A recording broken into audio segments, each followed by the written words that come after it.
માત્ર 30,000 માં નવું અને નક્કોર જ્યુપિટર આપીશું. આવું હું નથી કહેતી, પણ સાણંદના 3 યુવક આવી વાત કરતા હતા. છેલ્લે 2 મહિનાથી બંધ બારણે 30,000 માં જ્યુપિટર વેચતા હતા. એક દિવસ પહેલા આ 3 શખ્સનો ધંધો બંધ થઈ ગયો અને આજે જેલમાં દિવસો કાઢી રહ્યા છે.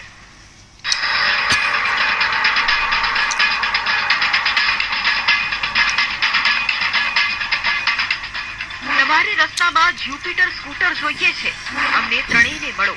90,000નું જ્યુપિટર સ્કૂટર 30,000માં. ના લોન કરવાની જરૂર, ના વધુ કેસની. ટીવી સ્ક્રીન પર જોવા મળતા આ ત્રણેય શખ્સ આવી વાત કરતા હતા. આ ત્રણેય અમદાવાદના સાણંદમાં આવી રીતે જ્યુપિટર સ્કૂટરનો વેપાર કરતા હતા. બંધ બારણે આ ધંધો ચાલતો હતો. આ ત્રણેય 3 મહિનાથી આ ધંધો કરતા હતા. ગઈકાલે તેનો ખેલ પૂરો થઈ ગયો. ગોડાઉનમાંથી નવા નક્કોર 17 જ્યુપિટરની ચોરી. ત્રણેય શખ્સની એક ગેંગ છે. આ ગેંગે છેલ્લા 3 મહિનામાં શોરૂમના ગોડાઉનમાંથી નવા નક્કોર 17 ટીવીએસ જ્યુપિટર સ્કૂટરની ચોરી કરીને વેચી દીધા હતા.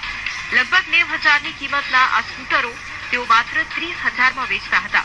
ચોરી કર્યા બાદ તેઓ સ્કૂટરના ચેસિસ નંબર ભૂસી નાખતા હતા અને ખરીદારોને જણાવતા કે આ સ્કૂટર સીઝ કરેલા છે અને તેથી સસ્તામાં વેચવાના છે. શોરૂમના માલિકે પોલીસ ફરિયાદ નોંધાવતા પોલીસે કાર્યવાહી કરીને ત્રણેય આરોપીઓની ધરપકડ કરી છે. અમદાવાદ ગ્રામ્ય એસઓજી દ્વારા 17 જ્યુપિટર સાથે 3 આરોપીઓની ધરપકડ કરવામાં આવેલી છે અને આ ધરપકડ કર્યા બાદ સાણંદ પોલીસ સ્ટેશનને હેન્ડઓવર કરતા સાણંદ પોલીસ સ્ટેશનમાં તેની વિશ્વાસઘાત, છેતરપિંડી, નોકરચોરી, ગુનાહિત કાવતરું અને પુરાવાનો નાશ કરવા કલમ હેઠળ ગુનો દાખલ કરવામાં આવ્યો છે. કોણ છે સાણંદના જ્યુપિટર ચોર? ₹16.15 લાખનો મુદ્દામાલ જપ્ત કર્યો. અમદાવાદ ગ્રામ્ય સ્પેશિયલ ઓપરેશન્સ ગ્રુપ પોલીસે સાણંદમાં એક મોટા ચોરીના રેકેટનો પર્દાફાશ કર્યો છે. ટીવીએસ શોરૂમના 2 કર્મચારીઓ સહિત કુલ 3 આરોપીઓની ધરપકડ કરીને પોલીસે આરટીઓ રજીસ્ટ્રેશન વગરના 17 ટીવીએસ જ્યુપિટર સ્કૂટર અને 3 મોબાઈલ ફોન સહિત કુલ 16.15 લાખનો મુદ્દામાલ જપ્ત કર્યો છે. આ ઘટનાએ વાહન ડીલરશીપની સુરક્ષા વ્યવસ્થા અને કર્મચારીઓની નૈતિકતા પર ગંભીર સવાલો ઉભા કર્યા છે. કેવી રીતે શાતિર ચોર ઝડપાયા?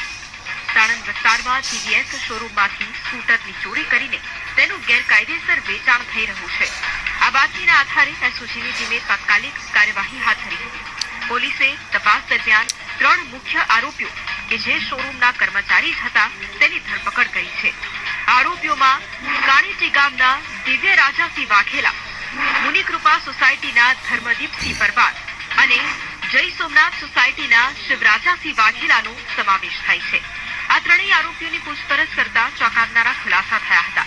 આ ત્રણેય સાથે મળીને ચોરીનો ધંધો કરતા હતા. પોતાના અંગત ફાયદા માટે તે લોકો આ જ્યુપિટરને ખરીદતા હતા. આ નંબર પ્લેટ વગરના ચેસિસ નંબર અમુક 5 જેટલા જે જ્યુપિટર છે તેમાંથી ચેસિસ નંબર પણ તેમને ભૂસી નાખેલા છે, એટલે પુરાવાનો પણ નાશ કરેલો છે. તો આ જે જ્યુપિટર છે તે એ લોકો અંગત ફાયદા સારું ખૂબ જ સસ્તી કિંમતે મળતા હતા તેમ એ લોકો ખરીદતા હતા. એટલે ખરેખર આરટીઓ રજીસ્ટ્રેશન પણ આનું થતું ન હતું. શોરૂમમાંથી સીધા જ ગ્રાહક પાસે જતા હતા, એટલે આની કોઈ ટ્રેલ શોધવી પણ મુશ્કેલ હતી. કોની શું ભૂમિકા હતી? તપાસમાં જાણવા મળ્યું કે ધરપકડ કરાયેલા આરોપીઓ પૈકી ધર્મદીપસિંહ પરમાર અને શિવરાજાસિંહ વાઘેલા સાણંદ સ્થિત ટીવીએસ શોરૂમમાં કર્મચારી તરીકે ફરજ બજાવતા હતા. આ બંને કર્મચારીઓએ પોતાની નોકરીનો દુરુપયોગ કરીને શોરૂમના ગોડાઉનમાંથી માલિકની જાણ બહાર સ્કૂટરની ચોરી કરવાનું શરૂ કર્યું હતું. સૌથી અગત્યની વાત એ છે કે આ સ્કૂટર આરટીઓ રજીસ્ટ્રેશન વગરના હતા, એટલે કે તેમનું કોઈ સત્તાવાર સરકારી દસ્તાવેજીકરણ થયું ન હતું. ચોરી કરેલા આ સ્કૂટર તેઓ ત્રીજા આરોપી દિવ્ય રાજાસિંહ વાઘેલાને પહોંચાડતા હતા. દિવ્ય રાજાસિંહ આ સ્કૂટરને વિવિધ વ્યક્તિઓ સુધી પહોંચાડવાનું કામ કરતો હતો. 17 ટીવીએસ જ્યુપિટર સ્કૂટર જપ્ત. પોલીસે આ રેકેટનો પર્દાફાશ કરીને કુલ 17 ટીવીએસ જ્યુપિટર સ્કૂટર જપ્ત કર્યા છે. આ ઉપરાંત ગુનામાં ઉપયોગમાં લેવાયેલા 3 મોબાઈલ ફોન આશરે 16.15 લાખ અંદાજવામાં આવી રહી છે. આટલી મોટી સંખ્યામાં સ્કૂટર ચોરી એ દર્શાવે છે કે આ રેકેટ મોટા પાયે ચાલી રહ્યું હતું. ના રહી નોકરી, ના રહી ઇજ્જત. દગાબાજ કર્મચારી ધર્મદીપસિંહ પરમાર અને શિવરાજાસિંહ વાઘેલા બંને શોરૂમમાં નોકરી કરતા હતા. આ બંને શખ્સે પૈસા કમાવવા માટે ચોરીનો ધંધો ચાલુ કર્યો અને આજે બંને શખ્સે નોકરી તો ગુમાવી છે, સાથે સાથે ઇજ્જત પણ ખોઈ છે.